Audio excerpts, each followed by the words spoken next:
iniciativa que responde a una política internacional y a una política ambiental del Ecuador. Es decir, rebasa con creces hacer un simple proyecto o un simple programa, sino que se ha constituido en uno de los elementos centrales y que le da, yo digo, un cariz y un emblema absolutamente claro a lo que nosotros queremos posicionar como política internacional del Ecuador. El proyecto plantea un dilema que siempre está presente en la acción pública.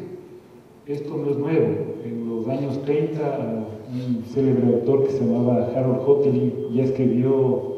esto cuando analizaba los dilemas de la política pública, especialmente los dilemas que tienen los países que tienen altas riquezas petroleras o mineras. Y este dilema siempre va a estar relacionado con la extracción o la no extracción de un recurso natural no renovable. Por definición, un recurso natural no renovable quiere decir que en algún momento se agote en el tiempo, es exhaustible. Y por lo tanto, los países que tienen de los recursos naturales obtienen lo que se llama una renta natural en economía, que la pueden utilizar para usos distintos. Es decir, el dilema que se planteaba ya hace un siglo en la política pública era extraer un recurso natural, dedicarlo a unos ingresos que podían ser generados a perpetuidad, y estos ingresos podrían ser solventados para cubrir un conjunto de necesidades que tiene un país, versus mantener una riqueza natural intacta que podría ser utilizada para las siguientes generaciones. Esto se lo planteaba Hoteley, y luego en la literatura esto pasó a llamarse la famosa regla de Hoteley. Y creo que Hoteley quizás no tenía preocupaciones ambientales un siglo atrás, pero sí nosotros nos hemos planteado preocupaciones ambientales, es decir, dejar un recurso natural en el subsuelo o extraerle en una zona de alta riqueza patrimonial, de alta riqueza ecosistémica. De hecho, lo que está alrededor del Parque Nacional de Yasuní es uno de los corredores biológicos más importantes en términos de su riqueza de biodiversidad relativa. Biodiversidad relativa quiere decir que en una pequeña extensión de territorio hay una alta biodiversidad que no solo es una biodiversidad ecosistémica, sino que en este caso también es una riqueza cultural. De hecho, existen dos pueblos en aislamiento voluntario, los Taronani y los Tagaeri, y esto le da a la composición de la zona una riqueza absolutamente especial, que no es compatible con ninguna otra riqueza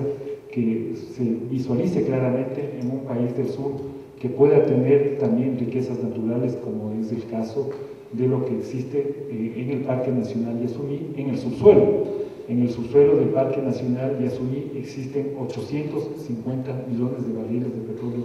crudo pesado entre 13 y 15 grados de API, que si uno hace la extracción de esta riqueza natural, podría obtener un valor presente neto, es decir, un flujo, un stock total de riqueza valorado en cerca de 6.000 millones de dólares. Ustedes pueden imaginarse lo que un país con altas necesidades de desarrollo humano, que quiere y tiene en su centro en el cumplimiento de las metas, de los objetivos de desarrollo humano, lo que puede hacer con 6.000 millones de dólares. La cantidad de escuelas,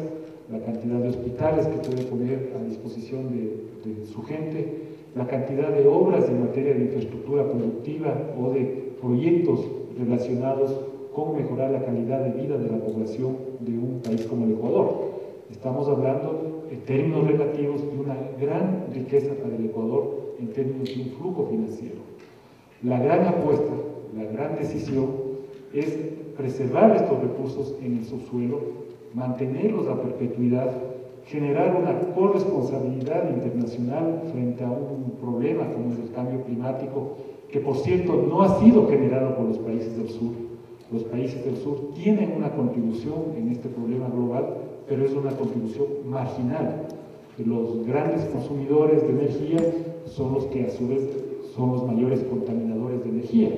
y esto es lo que se conoce como los efectos del cambio climático, que se produce fundamentalmente por la combustión, por la quema de energía fósil relacionada con el petróleo, una fuente de energía que no es renovable. El Ecuador ha planteado una corresponsabilidad internacional que hemos indicado en varias ocasiones que es una responsabilidad común, pero diferenciada, en la medida que el país es absolutamente marginal en términos de su contribución al cambio climático. Hace apenas 15 días estuvimos en Naciones Unidas en la cumbre presidencial sobre el cambio climático y fue para nosotros de alguna forma no tan grato escuchar mucha retórica, falta de compromisos tangibles por parte de los países industrializados para mitigar los efectos del cambio climático. Escuchamos en varios discursos indicar que el crecimiento económico podría ser una base de salvación para los temas ambientales. Y Kenneth Boulding escribió en los años 60 una lindísima metáfora, y él hacía esta metáfora entre dos posiciones. Hacía la comparación entre lo que él llamaba la economía del cowboy y la economía del sistema de la nave espacial. La idea de la economía del cowboy es esta economía que siempre está pensando en crecer ilimitadamente, utilizar más cantidad de energía, de recursos,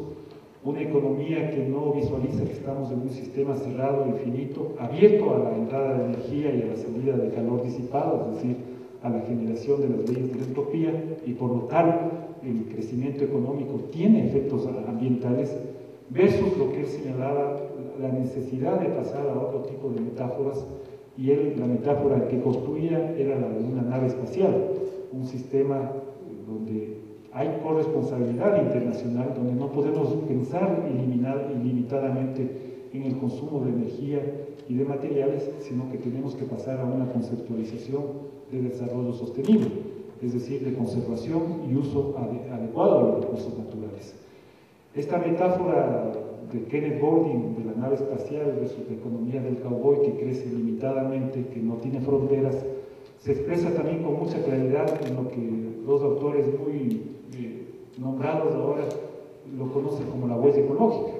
es decir, pensar que nuestro planeta ya tiene una cobertura en términos de consumo y de asimilación y desperdicio de residuos, que no nos podemos expandir ilimitadamente, que tenemos un mundo físico real, que no podemos expandirnos ni enviar las emisiones de dióxido de carbono a otro planeta, es un sistema cerrado a la Tierra, y como tal se necesitan medidas muy concretas de conservación y uso de recursos naturales. ¿Por qué todo esto? Porque es paradójico que un país que es marginal en términos de sus contribuciones al efecto invernadero haya propuesto una iniciativa de carácter global, y esta es la iniciativa Yasuni TT. Como bien nos señalará la ministra de Ambiente, esta no es la única iniciativa que tiene el país en materia ambiental, es un conjunto de políticas ambientales que marcan el signo del gobierno que nos logramos representar. Ahí están iniciativas muy concretas como las iniciativas de conservación de bosques,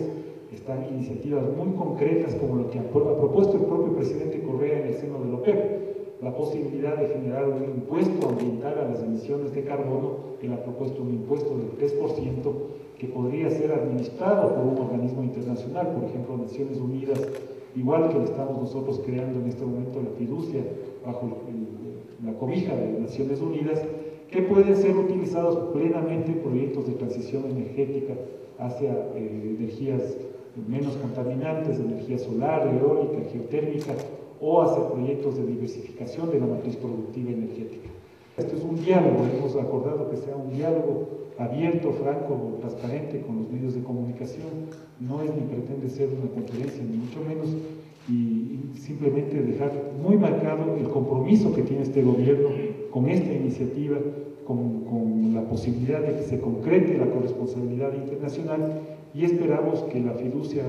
que va a ser el mecanismo ya concreto financiero, lo tengamos establecido máximo en las primeras semanas de noviembre, con el objeto de ya recibir los fondos internacionales y comenzar a generar la visión alternativa en materia de conservación. Muchas gracias.